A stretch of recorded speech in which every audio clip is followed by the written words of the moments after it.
আসসালামু আলাইকুম, welcome back to my channel. আমার আজকের রেসিপি তেলের পিঠা অথবা পাকন পিঠা। অঞ্চলভেদে এক একজনে এক এক নামে এই পিঠাটাকে চেনেন। তো যাই হোক না কেন, এই পিঠার নাম শুনলে আমরা প্রথমে মনে করি হয়তোবা পারফেক্ট হবে না, আমারটা হয়তোবা ফুলবে না। তো আমি আজকে সব কিছুর সমাধান নিয়ে আমার এই রেসিপিটা তৈরি করে দেখাবো। রেসিপিটা প্রথম থেকে শেষ পর্যন্ত দেখলে ইনশাল্লাহ আপনারাও এই পিঠাটা পারফেক্টভাবে তৈরি করতে পারবেন। প্রথমেই একটা বোলের মধ্যে নিয়ে নিচ্ছি চালের গুঁড়া 2 কাপ পরিমাণ। আমি এখানে শুকনো চালের গুঁড়া ব্যবহার করেছি, আপনারা চাইলে এখানে যে কোনো চালের গুঁড়া ব্যবহার করতে পারেন। তারপর আমি এখানে ময়দা দিলাম 1/4 কাপের মতো। আপনারা ময়দার পরিবর্তে সাদা যে আটাটা আছে সেটাও দিতে পারেন। আর স্বাদ মতো দিয়েছি লবণ। এখানে ময়দা অথবা আটা ব্যবহার করার চেষ্টা করবেন, যেহেতু শুকনা চালের গুঁড়া দিয়ে আজকের এই পিঠাটা তৈরি করব। আর এখানে আমি উষ্ণ গরম পানি নিয়েছি, তো একটু একটু করে পানি দিয়ে আমি ব্যাটারটা তৈরি করব। পানিটা উষ্ণ গরম বলতে কুসুম গরম হতে হবে, আঙ্গুল চুবালে যেন সহ্য করা যায় এরকম গরম।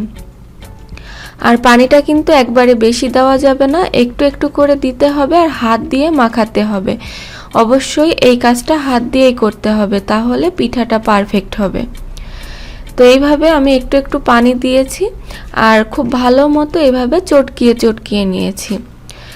আর এই জায়গায় একটু ভালো করে লক্ষ্য করতে হবে যে আমি কিন্তু খুব বেশি পানি দিইনি। দেখেন, যখন এরকম একটা পর্যায়ে চলে এসেছে তখন কিন্তু আমি আর পানি দিব না।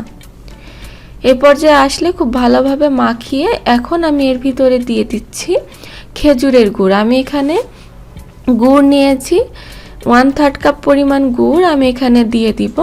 তবে আপনারা আপনাদের স্বাদ মতো যতটুকু খুশি ততটুকু গুড় দিতে পারেন, অথবা চিনি দিয়েও আপনারা এই পিঠাটা তৈরি করতে পারেন। তো আমি এখানে খেজুরের গুড় 1/3 কাপ পরিমাণ দিয়ে খুব ভালোভাবে চটকে চটকে আবারও মাখিয়ে নিচ্ছি। এখন একটু ভালো করে লক্ষ্য করলে বুঝতে পারবেন আমি কিন্তু এখন আর এখানে কোনো পানি দিচ্ছি না। গুড়টা দেওয়ার পরেই কিন্তু ব্যাটারটা পাতলা হতে শুরু করে দিয়েছে। আপনাদের দেখানোর সুবিধার্থে আমি কিন্তু ভিডিওটা কাটিনি। তো দেখতেই পাচ্ছেন ব্যাটারটা কিন্তু একেবারে পাতলা হয়ে যাচ্ছে। আমি এখানে কিন্তু আর পানি দিইনি, এজন্য পানিটা কিন্তু প্রথম দিকেই খুব বুঝে দিতে হবে। বেশি দিয়ে দিলে কিন্তু এ পর্যায়ে ব্যাটারটা বেশি পাতলা হয়ে যাবে। আর এরকম পর্যায়ে আসলে 5 থেকে 6 মিনিটের মতো হাত দিয়ে খুব ভালোভাবে ব্যাটারটা এরকম করে মাখিয়ে নিতে হবে। ব্যাটারটা যত ভালো মাখানো হবে পিঠাটা ততটাই ফুলকো হবে এবং পারফেক্ট হবে। ব্যাটারটা তৈরি করার সময় আমার পানি লেগেছিল 1 কাপ প্লাস 2 টেবিল চামচের মতো।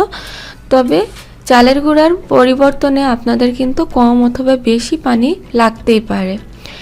এখন ব্যাটারটা হয়ে গেলে আমি চুলায় ভাজতে চলে এসেছি। চুলায় কিন্তু একটা কড়াইয়ে আমি আগে থেকে তেলটা গরম করে নিয়েছি। তেলটা কিন্তু অনেক ভালোভাবে গরম করতে হবে। আর তারপরে যখন ব্যাটারটা দেওয়া হবে চুলার আঁচটা কমিয়ে দিতে হবে, না হলে কিন্তু পিঠাটা পুড়ে যাবে। তো দেখতেই পাচ্ছেন পিঠাটা কত সুন্দর ফুলে উঠলো। আর এখন আমি উল্টিয়ে দিয়েছি, আর এইভাবে উল্টিয়ে পাল্টিয়েই পিঠাটাকে ভেজে নিচ্ছি। ব্যাটারটা যদি পারফেক্ট হয় তাহলে পিঠাটা কিন্তু খুব সুন্দর এরকম ফুলকো তৈরি হবে। তো আপনাদের সুবিধার্থে আমি আরও একটা দেখিয়ে দিচ্ছি কিভাবে তৈরি করতে হবে। তো প্রতিবার কিন্তু দেখতে হবে তেলটা ভালোভাবে গরম আছে কিনা। তেলটা যদি ঠান্ডা হয়ে যায় তাহলে কিন্তু পিঠাটা ফুলে উঠবে না। তো আমি যেভাবে ব্যাটারটা তৈরি করেছি আপনারাও চেষ্টা করবেন ওইভাবে ব্যাটারটা তৈরি করার।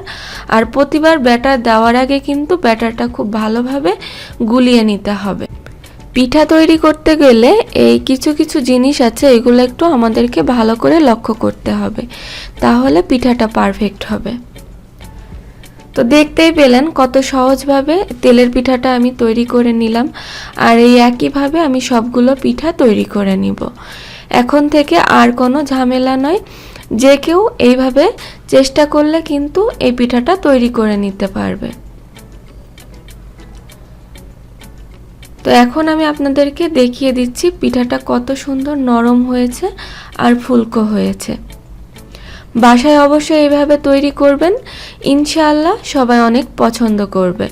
তো আমার আজকের রেসিপি আপনাদের কাছে কেমন লাগলো কমেন্ট করে জানাবেন।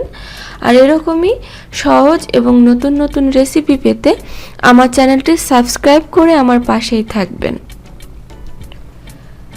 আজকে আমি এখানেই বিদায় নিচ্ছি। সবাই ভালো থাকবেন, সুস্থ থাকবেন। আল্লাহ হাফেজ।